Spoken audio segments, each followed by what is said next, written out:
Hi, my name's Andy and this is this week's Shhh, and it's called Hopefulness. We want to take a deliberately positive view of the world around us and the world around you today. Yesterday I was given my first jab of the Pfizer vaccine, and I want to say thank you to everyone at Door Surgery in Sheffield, to the NHS, to everyone at Pfizer that developed the vaccine, and everybody that was involved in getting that jab to my arm. And it was amazing to be in the surgery yesterday and to see people who are hopeful, volunteers, clinical staff, and the people receiving their vaccination. The sense of hopefulness was palpable because there was something there, physical, a route, a way out of everything that's gone on in this last year that felt so positive. What gives you hope today? We're going to begin by spending some time looking at and focusing at a candle, which has through to the ages has been a source and a metaphor and a picture for hope. I picked one up here, and lit one just before we started this film. And people have done this, lit candles for centuries to remember people, to be aware of things that have happened in their life, but also as a symbol of hopefulness,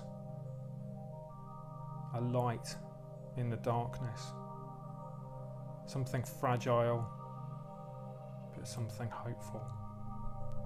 So as you look at the images now of this candle burning, I want you to think about, what am I hopeful for today?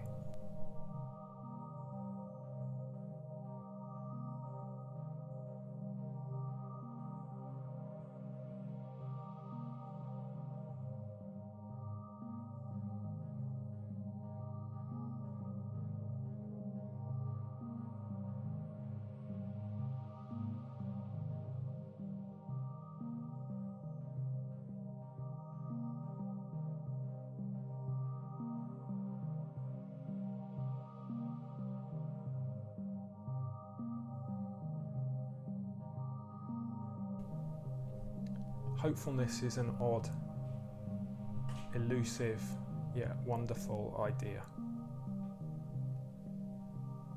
How am I hopeful when life is difficult? How do I hope when things seem against me? And right now you may not feel that anything is very hopeful for you at all. But I want to encourage you to grab into the darkness and to try and find positive things to focus your attention on.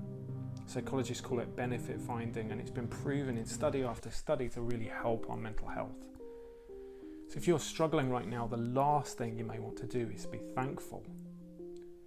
And yet looking positively and seeing those things that we're grateful for that give us a positive idea of the future really help. So I want you to think now of 3 things that you're grateful for and hold on to them.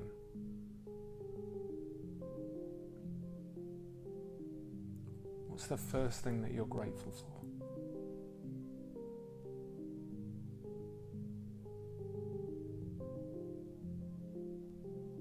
What about the second thing that you're grateful for? Be aware of it. Hold on to it. Let it be something that you're aware of in your mind's eye. What's the third thing that you're grateful for rather? What's the third thing that you're grateful for? Find 3 things that you're grateful for and see if you can repeat that process each day and each day. It makes an incredible difference. It lifts us in terms of what's going on chemically in our body, but also in terms of our mood, in terms of where we see and where we focus. Lucy Hone talks about the idea that resilient people focus on positive things. They see beyond, they choose to put their attention in things that will give them hope, that will enable them to be grateful, to see a future beyond the difficult thing that they're dealing with. So what enables you to do that today? Think about 3 things. maybe even think, is there a way I can acknowledge those things, and is there a way I can keep practicing this each day? 3 things to be grateful for.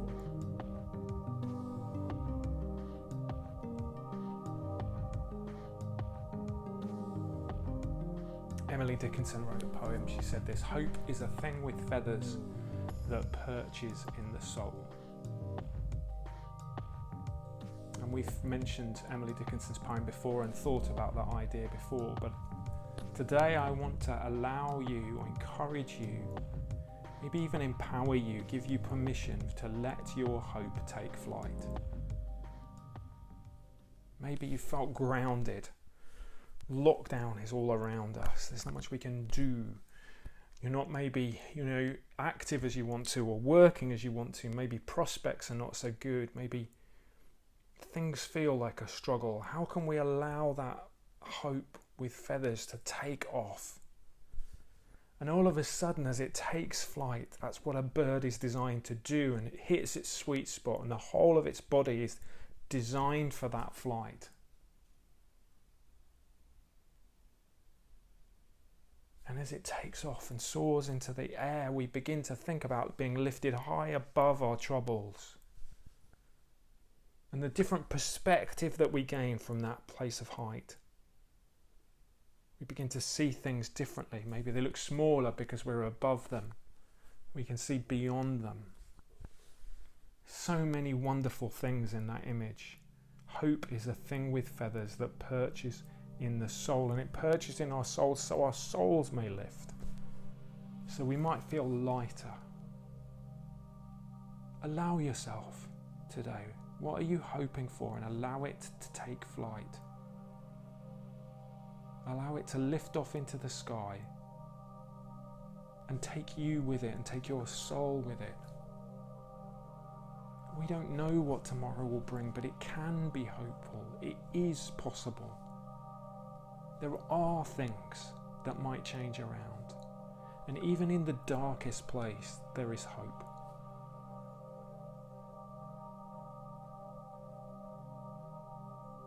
Hope is what keeps us going as human beings. It gives us something to focus on. Without hope, we will be hopeless. And we've all experienced being hopeless, and we've all met people who are hopeless. And it's so hard to lift them off the ground. Allow yourself to take flight just for a little while.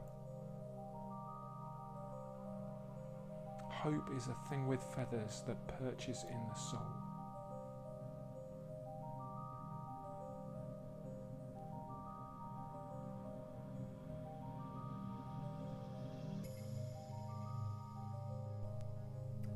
So many people who've inspired us in recent history who have allowed themselves to hope.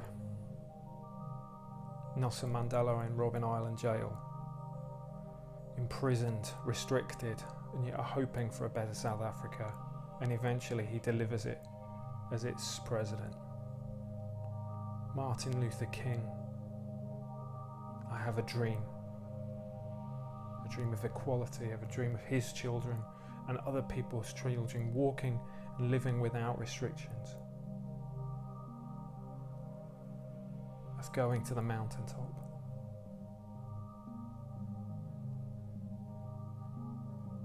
Barack Obama's dream, his hope that change is possible. And I know much of change wasn't possible, and so much then happened after it. We now see that in Kamala Harris as the first Black Asian female vice president of the United States. We see it in the lives of people that might have a hint of change, as people have campaigned so tirelessly and so bravely and with such courage around the Black Lives Matter movement.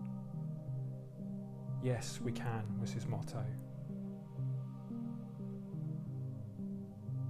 We see it in Malala Yousafzai, the young schoolgirl who was shot and left for dead by the Taliban, but now learning and receiving an education at Oxford University with hope in front of her. And young people like her, like Greta Thunberg, others around the world standing up for climate justice. and hoping, daring to hope.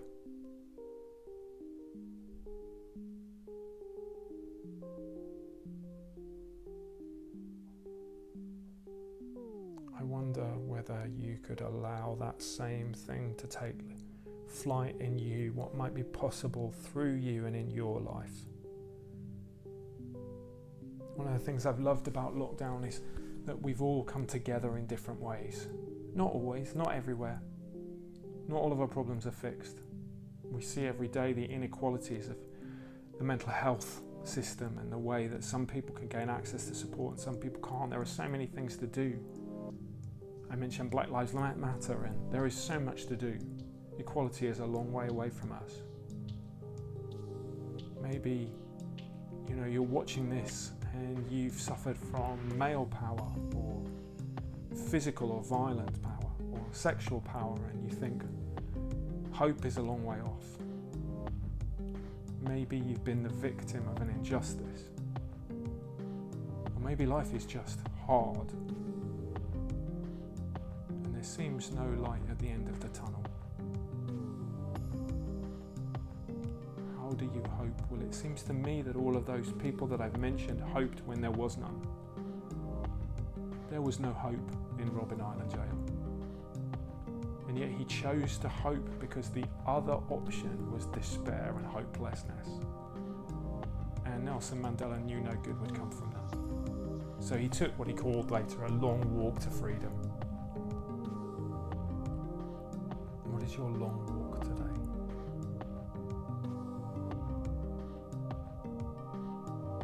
It strikes me that even a glimmer of hope, even a tiny little piece of hope, can give us something. I'm one person in 70 million in my country, in 7 billion in the world, and yet for some reason being given a vaccination in my arm has made me feel very hopeful. I know there are lots of problems in my life. How might I let hope take flight in my life today?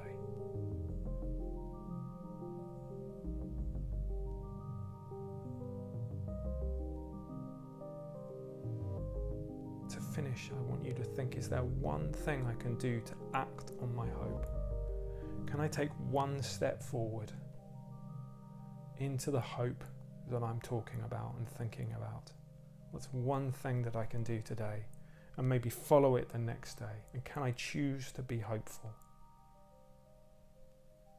I wonder what would happen if we all did that.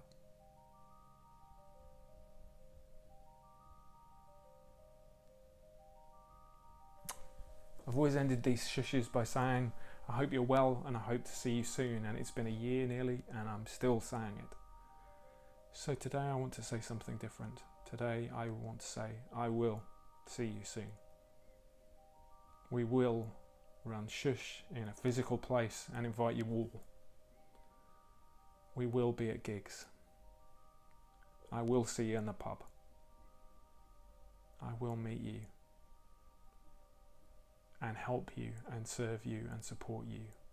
And so take care, because I'd like to see you soon. Look after yourself. This has been Shhh, and we'll be back again next week with another meditation. But until then, take care of yourself.